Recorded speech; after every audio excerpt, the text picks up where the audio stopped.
మనలో చాలా మందికి అనిపిస్తోంది కదా, కొంతమందిని చూస్తే అరే వీళ్ళకి వయసే పెరగదా అని.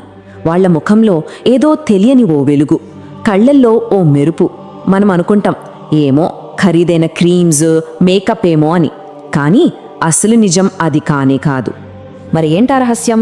కొందరు మాత్రమే ఎప్పుడూ యవ్వనంగా ఎలా ఉండగలుగుతున్నారో ఈ ప్రశ్నకు సమాధానం మనలో చాలామంది వెతుకుతూనే ఉంటారు.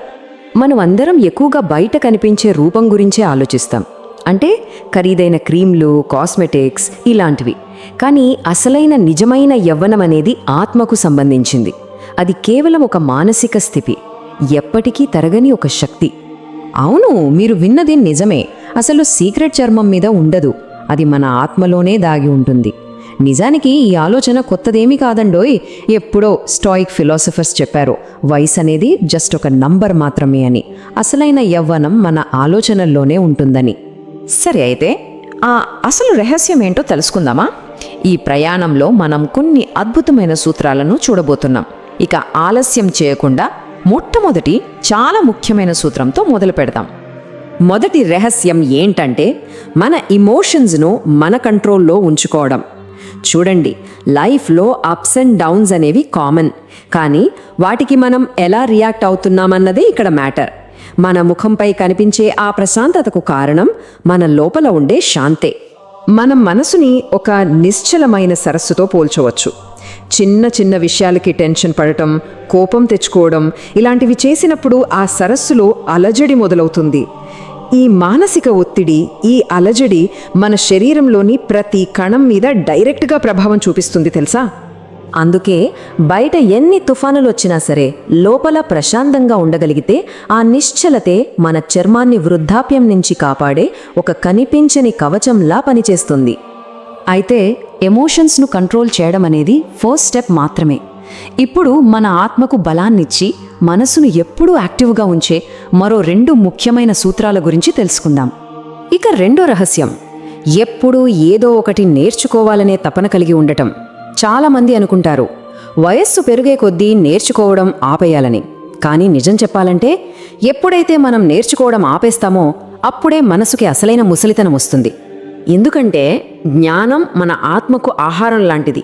మన బ్రెయిన్ ఎప్పుడూ కొత్త విషయాలు నేర్చుకుంటూ ఉంటే మన శరీరంలోని ఎనర్జీ సెంటర్స్ అన్నీ యాక్టివేట్ అవుతాయి. ప్రముఖ తత్వవేత్త సెనేకా ఒక మాట చెప్పారు, బతికి ఉన్నంతకాలం ఎలా బతకాలో నేర్చుకుంటూనే ఉండు అని. కొత్త పుస్తకాలు చదవడం, కొత్త ప్రదేశాలకు వెళ్ళడం, కొత్త ఆర్ట్స్ నేర్చుకోవడం ఇవన్నీ మన మైండ్ను షార్ప్గా ఉంచుతాయి. సరే, నేర్చుకోవడం అనేది మనస్సును బలంగా చేస్తే నిజాయితీగా ఉండటం మన శరీరాన్ని బాగు చేస్తుంది. ఇప్పుడు మనం మూడో రహస్యం ఏంటో చూద్దాం. ఇది మన ఫీలింగ్స్ని బయటపెట్టడానికి, మన హెల్త్కి మధ్య ఉన్న కనెక్షన్ గురించి.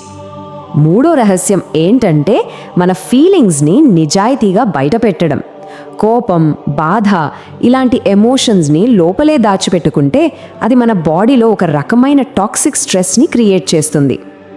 ఈ స్ట్రెస్ వల్ల మన కండరాలు బిగుసుకుపోతాయి, ముఖంలో ఉండే ఆ న్యాచురల్ గ్లో మాయమైపోతుంది.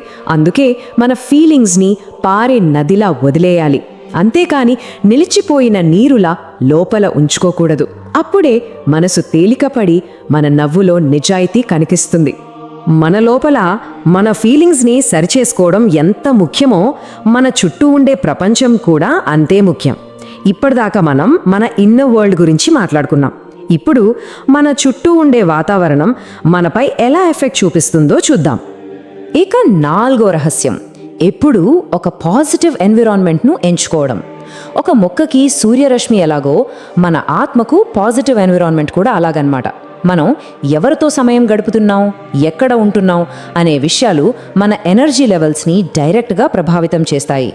ఎప్పుడూ నెగటివ్గా మాట్లాడేవాళ్ళు, కంప్లైంట్స్ చేసేవాళ్ళు మన ఎనర్జీని లాగేస్తారు. అదే పాజిటివ్ పీపుల్ మన లైఫ్ ఫోర్స్ని పెంచుతారు. అందమైన పరిసరాలు మన సోల్ని నరిష్ చేస్తాయి. ఒక్క విషయం గుర్తుంచుకోవాలి, పాజిటివిటీ అనేది మనల్ని లోపలి నుండి హీల్ చేసే ఒక అద్భుతమైన మెడిసిన్ లాంటిది. అయితే కేవలం బయట ప్రపంచం వల్లే అంతా జరుగుతుందా? మరి మన లోపల మనమే మోస్తున్న బరువు సంగతేంటి?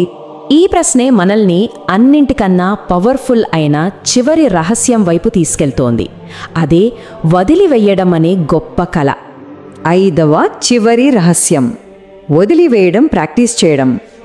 పాత పగలు, చేదు జ్ఞాపకాలు, ఇలాంటి గతాన్ని మనం భుజాలపై మోస్తూ ఉంటే అది మనసు మీద, శరీరం మీద పెద్ద బరువుగా మారుతుంది.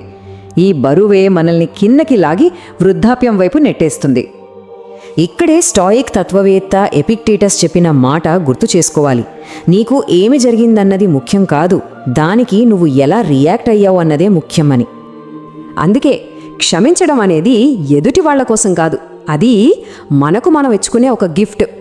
అవసరం లేని ఈ భారాల్ని వదిలేసినప్పుడే కదా ఆత్మ తేలికపడి యవ్వనంగా ఫీల్ అయ్యేది.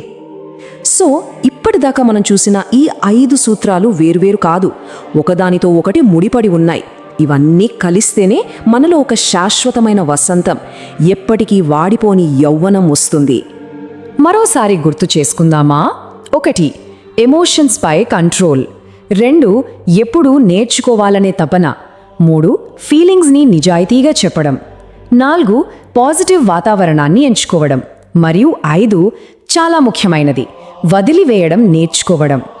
ఇవన్నీ కలిస్తేనే ఒక కంప్లీట్ లైఫ్ స్టైల్.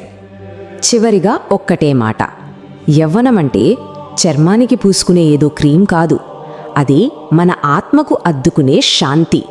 మరి ఏ ప్రయాణంలో, ఏ 5 సూత్రాల్లో దేనిని ముందుగా మన జీవితంలో భాగం చేసుకోవచ్చు? ఒక్కసారి ఆలోచించండి. మనసుని ప్రశాంతంగా ఉంచుకుంటే చాలు. కాలం వయసుని పెంచగలదేమో గాని మన యవ్వనాన్ని మాత్రం ఏమీ చేయలేదు.